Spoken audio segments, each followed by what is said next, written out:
Lecteur, lectrice, lectrice, bonjour, gracieuse Robert en ligne, l'autrice hybride pour te faire lire et pas que ses livres.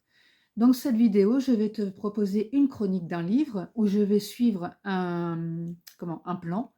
Donc, je vais te lire le résumé parce que ça peut être pratique. Je parlerai du genre, du développement avec la partie narrative et puis pourquoi je te recommande de le lire. Je donne mon opinion sur le fond et la forme. Alors par moments, c'est pas toujours très structuré, comme tu le verras. Mais bon, c'est vrai que j'aime bien garder un peu l'émotion que j'ai ressentie quand j'ai lu le livre. Et je trouve que c'est plus sympa d'avoir un avis, une chronique de lectrice qui donne un petit peu aussi son opinion et avec une certaine vivacité sur sa lecture. Je te parlerai de mon personnage préféré et je termine en disant à qui je recommande le livre. Alors, tu connais le chemin habituel. Si cette vidéo te plaît, tu peux laisser un petit pouce bleu. Tu peux partager la vidéo, ce qui lui donne plus de visibilité et qui montre aussi un petit peu mon travail. Et tu peux activer la cloche si tu veux voir mes prochaines chroniques parce que en général, j'en poste une par semaine. Et je te laisse avec la chronique en question.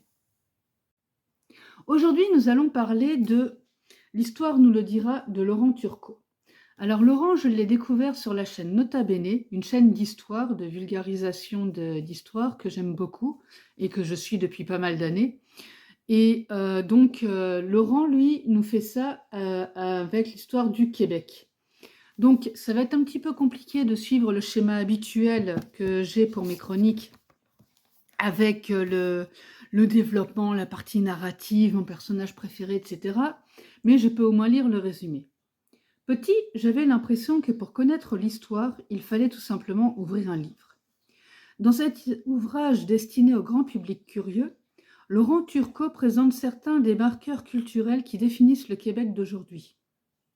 Des expressions québécoises colorées, jusqu'à l'évolution de la pratique médicale en passant par les fêtes qui jalonnent notre calendrier, les sports qui suscitent parfois des querelles enflammées et le débat entourant l'origine de la poutine. L'histoire nous le dira, propose des récits passionnants sur des aspects méconnus de notre histoire.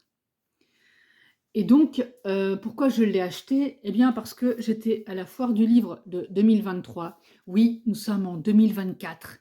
Et je fais partie de ces lecteurs et lectrices qui achètent les livres tout fous, qui les gardent dans leur bibliothèque, et puis qu'à un moment, ils se rappellent, ils se disent « Oh, mais en fait, j'avais acheté ce livre parce qu'il est vraiment bien », et qu'ils le lisent. Oui, j'en arrive quand même à lire mes livres. Je mets le temps, mais je les lis. Et donc là, justement, je l'ai pris parce que j'ai discuté avec un auteur québécois dont tu entendras parler sur ma chaîne, parce que lui a écrit un livre sur Astérix, entre autres. Et donc, je lui parle de Laurent Turcot. Il dit, ah oui, moi je suis, l'histoire nous le dira sur le Québec et tout, parce que je trouve ça vraiment bien. Il me dit, ah mais il y a son livre qui est là. Donc, me voilà partie avec le bouquin sous le bras. Mais malheureusement, je n'ai pas eu la dédicace, puisque Laurent n'est pas venu en Belgique à ce moment-là. Par contre, Laurent, si tu m'écoutes, tu es le bienvenu en Belgique. Je te trouverai le petit hôtel qui va bien et tout. Et s'il y a besoin même d'organiser une petite conférence ou quoi, on s'organise, on se fait ça. Et donc, dans ce livre, au niveau du plan, je suis en train de le chercher. Voilà la table des matières qui est au début du livre. Nous allons parler du français québécois. Donc, justement, j'ai aussi regardé la vidéo passionnante qui explique un peu le développement du français. Et donc, c'est un peu le message que j'ai retenu, c'est les Français ne nous ont pas tout appris. Voilà, ok. Et c'est ça que j'apprécie, c'est que je ne connais pas personnellement beaucoup le Québec. Et je me suis dit, tiens, j'en entends quand même pas mal parler, mais bon, hormis Céline Dion, il y a quand même d'autres choses. Il y a la ville de Québec, il y a Montréal, enfin, il y a plein de villes comme ça qui se sont développées, il y a plein d'histoires. Et donc, je trouvais ça très sympa de connaître le pays par ce biais-là, parce que quand on connaît son histoire, on peut connaître aussi un peu son évolution et tout ce qui fait cette identité québécoise bien particulière. Qu'est-ce que je peux raconter d'autre, dessus? Qu'on a, il explique plein de choses par rapport j'ai parlé du français québécois, il y a les fêtes québécoises avec leur déroulement bien particulier, le sport avec les origines, britanniques aussi parce que voilà, le Québec, c'est aussi tout un mélange de peuples à la base. La rivalité canadien-nordique, il parle aussi, du hockey, la grande religion du Québec.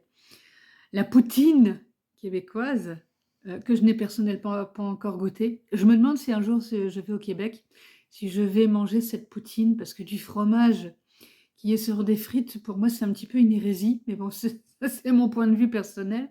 Maintenant, ma curiosité gastronomique fera que certainement j'irai goûter. Au moins, ne serait-ce que pour dire, vraiment, voilà, j'ai goûté, ça me plaît ou ça me plaît pas, ça, on verra. L'histoire nous le dira. Mais au moins, j'aurais goûté une fois.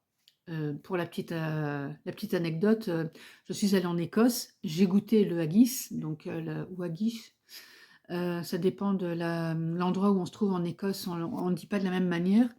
Et donc, c'est de la panse de brebis farcie. Je suis devenue végétarienne d'un coup. Parce que voilà, ça m'a pas plu du tout personnellement, donc je ne l'ai pas fini et je ne sais pas ce qui se passera avec la poutine parce que devenir, carnivore d'un coup parce que je ne veux pas manger ces pauvres patates qui ont subi le fromage coulant, ça va être un petit peu plus compliqué. Mais bon, soit. Et donc après, il parle aussi de la médecine d'autrefois, par exemple aussi de boire de l'urine. L'uroscopie, en effet, ça a été une discipline qui a été assez développée. Je n'aurais pas été médecin à cette époque-là et surtout quand tu connais aussi la taille des aiguilles, merde, la taille des aiguilles qu'ils avaient, qui était quand même assez fameuse. Donc, si tu n'aimes pas forcément lire, alors une chroniqueuse littéraire qui te dit: «Ah mais t'aimes pas lire, bah c'est pas grave, tu peux aussi aller voir sa chaîne qui est vraiment, vraiment top».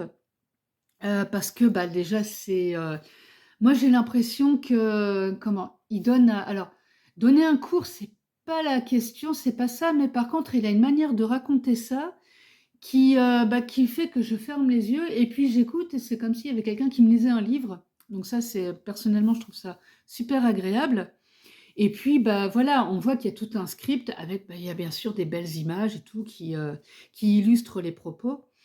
Et là, quand tu lis le livre, si tu connais déjà la chaîne, tu retrouves tout le style de l'auteur et du coup, sa manière aussi de raconter les choses qui est bien sûr fort sympa. On a en plus des petites images, ce qui ne gâche rien.